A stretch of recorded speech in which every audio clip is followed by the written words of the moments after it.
Hello दोस्तों, आप देख रहे हैं डी कोड इंडियन। तो यहाँ पे मार्केट के अंदर एक बहुत बड़ा डेवलपमेंट हुआ है।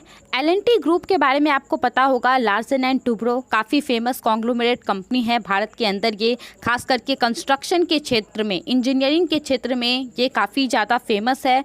तो इसके अंदर जो एल&टी ग्रुप है, इसके अंदर बहुत सारी सब्सिडरीज कंपनियां भी हैं।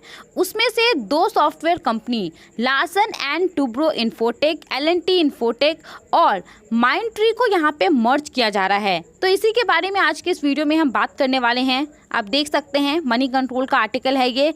L&T Infotech Mindtree announces merger to create country's 5th largest IT services provider. तो अगर ये मर्जर सक्सेसफुली हो जाता है तो जो कंबाइंड एंटिटी होगा इन दोनों को मर्ज करने के बाद, वो इंडिया का 5वां सबसे बड़ा IT सर्विसेज प्रोवाइडर हो जाएगा।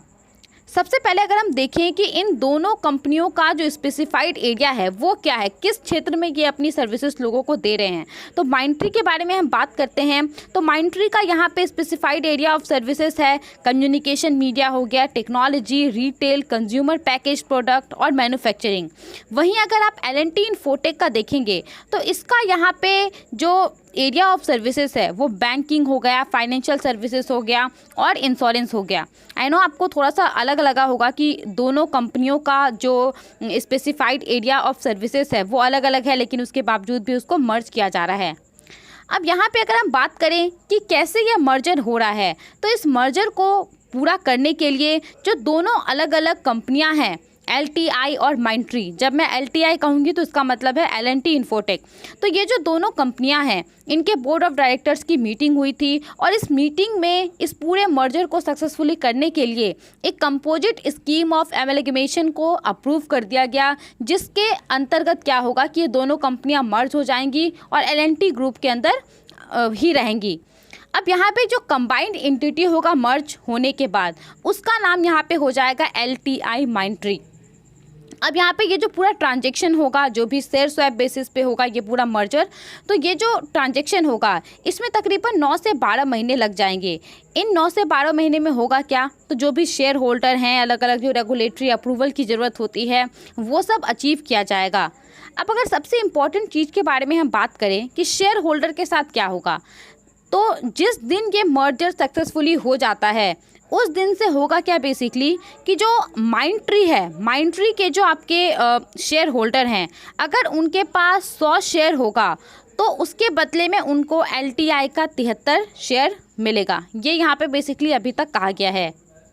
अब मान लीजिए कि जो भी मर्जर का प्रोसेस है वो कंप्लीट हो गया है, तो उसके बाद क्या होगा, तो उसके बाद देखिए जो एग्रीगेट रेवेन्यू हो जाएगा कंबाइंड एंटिटी का दोनों कंपनियों को मिला करके, वो $3.5 बिलियन के अराउंड हो जाएगा। अभी अगर हम मार्केट कैपिटलाइजेशन के हिसाब से बात करें तो जो LTI है उसका मार्केट कैप 1.03 लाख करोड़ है। वहीं अगर हम माइंडट्री के बारे में देखें तो इसका मार्केट कैप 65,285 करोड़ के आसपास है।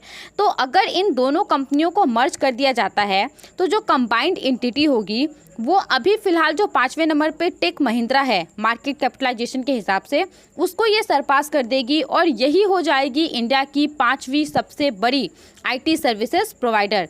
अभी पहले नंबर पे कौन है, पहले नंबर पे अभी TCS है, दूसरे नंबर पे इन्फोसिस है, तीसरे नंबर पे HCL टेक है और चौथे नंबर पे विप्रो है ना। अब अगर हम बात करें कि ऑब्जेक्टिव क्या था इस मर्जर का, तो वैसे क्लियरली तो नहीं कहा गया है यहाँ पे, लेकिन जाहिर सी बात है कि जब दो कंपनियों को मिलाया जा रहा है तो कस्टमर को अच्छी सर्विसेज देने के लिए ही, कस्टमर सर्विसेज पे फोकस करने के लिए डिसीजन लिया गया होगा।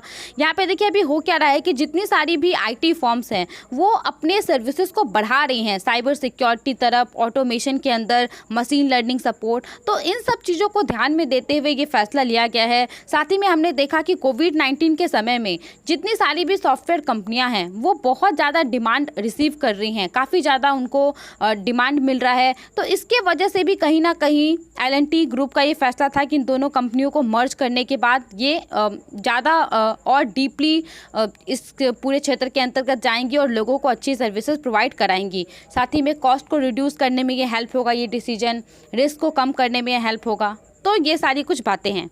आई होप आपको ये सभी बातें समझ में आ गई होंगी। आप इन सब के बारे में क्या सोचते हैं, हमें अपना ओपिनियन ज़रूर बताएं।